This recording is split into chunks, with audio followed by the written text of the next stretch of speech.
Haay hordoftoota obsituu fi nagaa waaqayyoo bakka isin jirtanitti isiniif haa baay'atu.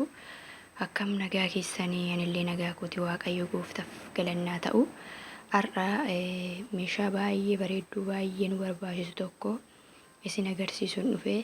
Innis meeshaa maaliiti jechuun keessaniin oolu meeshaa rifeensa keenyaaf ta'udha. Rifeensa keenya tokkoffaa rifeensa keenya kan ittiin goggofkannuudha. Erga goggofkannee deebinee immoo akkasuma rifeensa keenya manuma keenya keessa teenyee otoo yeroo keenyaan fudhatiin otoo sa'aatii keenya fixee manuma keenya keessa teenyee ittiin sirreeffannu isinii qabadheen dhufee amma tartiiban isinitti agarsiisa. Meeshaan kun ani baay'ee itti fayyadamee waan argee fi baay'ee mataa keenyallee akkasuma mataa keenyallee baay'ee gaariidha. Akkasuma hanga mana rifeensaa deemnee yeroo keenya achitti gubnu bakka mana keenya keessatti bitannee haala salphaadhaan itti fayyadamuu dandeenya.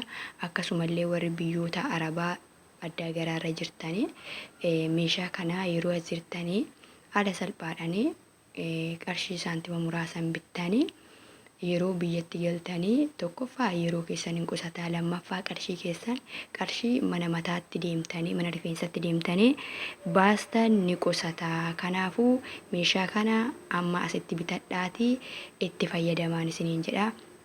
Meeshaan kun tokkoffaa irratti kan isin agarsiisu rifeensa keenya yeroo miiccanne, rifeensa keenya yeroo qulqulleeffanne, rifeensa keenya akkamitti ittiin sirreessina kan jedhuu fi tokkoffaa kana maqaan isaa arabiffaan shashwaa jedhama. Kuni akkuma darajaa isaatti jira. Darajaan kanarra guddaas jiraachuu danda'a.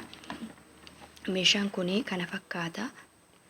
Kunoo kana fakkaata. Asii kan sirriitti ho'isutu jira.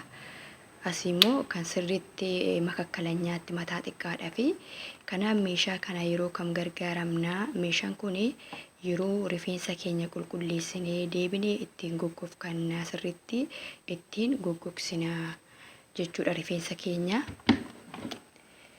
Akkasumallee gamada isaa wajjin isin agarsiisuu barbaade. Gamanni isaallee kunoodha.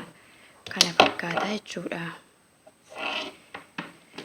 Kana fakkaata kuni lammaffaa irratti immoo kunoodha kanaadha. Baay'ee tokko guddaadha. Kuni baay'ee tokko guddaadha. Kuni yeroo fakkeenyaaf goggogsinee deebinee erga goggogsinee deebinee rifeensa keenya istireet ittiin goone. Istireet jechuun baalee istiraa, istireet warra isiniin galle baalee istiraa akkasuma firiizis ittiin maruu hin dandeenya. Gama lachuun hojjeta jechuudha. Kuni firiizis hin hojjeta, istireet gochuus hin danda'a jechuudha. Kuni baay'ee guddaadha. Kuni warri mana rifeensaa qaban illee baqqaatti gargaaramu. Kan kanarra guddaas jira, kan kanarrallee xiqqaas jira jechuudha. Kuni mana rifeensatiifis ni gargaara. Akkasuma bakka baay'ee guddaadha. Mataa baay'ee guddaadhaafis makakkalanyaadhaafis kan hundaatiif ni gargaara jechuudha. Gamada isaa wajjiniin sokkeetti isaa wajjiniin kana fakkaata. Kun sokkeetti isaa wajjiniin ishiin kun immoo baay'ee xiqqishoodha. Ishiin kun kan daa'imaati. Daa'imaafis ni taati. Warri mataansaa xiqqoo gubbuun taaneefis ni taati. Kunis baay'ee nama gargaarti. Akkasumallee isaan kana gatii gugurdaadhaan bituus yoo hin dandeenye ta'e ishii kana binnee itti fayyadamuu hin dandeenya. Ishiin kun xiqqoodha. Maruudhaaf nu gargaarti. Ishiin kun istireetii toon ta'in maruudhaaf nu gargaarti. Kanaafuu hordoftoota koo maal isin jechuu barbaada. Baay'ee barbaachisaadha. Tokkoffaa mana mataa deemnee rifeensa keenya sirreeffachuun keenya hin oolu. Rifeensa keenya hanga sirreeffannutti tokkoffaa yeroon keenya achitti nu jalaa gubata. Lammaffaa irratti immoo saantiba keenya bakka yeroodhaan achitti baafnu saantiba keenya mana oolfachuu dandeenya. Kanaaf haala salphaadhaan meeshota kana bitadhaatii yeroo biyya Arabaarraa galtan meeshaa kana bitadhaatii itti gargaaramaa mana keessan keessatti isiniin jechuun barbaade hordoftoota koo. Inni kun gatiin isaa $150dha. Ishiin kun $35dha. Inni kun $135 jechuudha. Inni kun keessumattuu baay'ee gargaara. Baay'ee gargaara.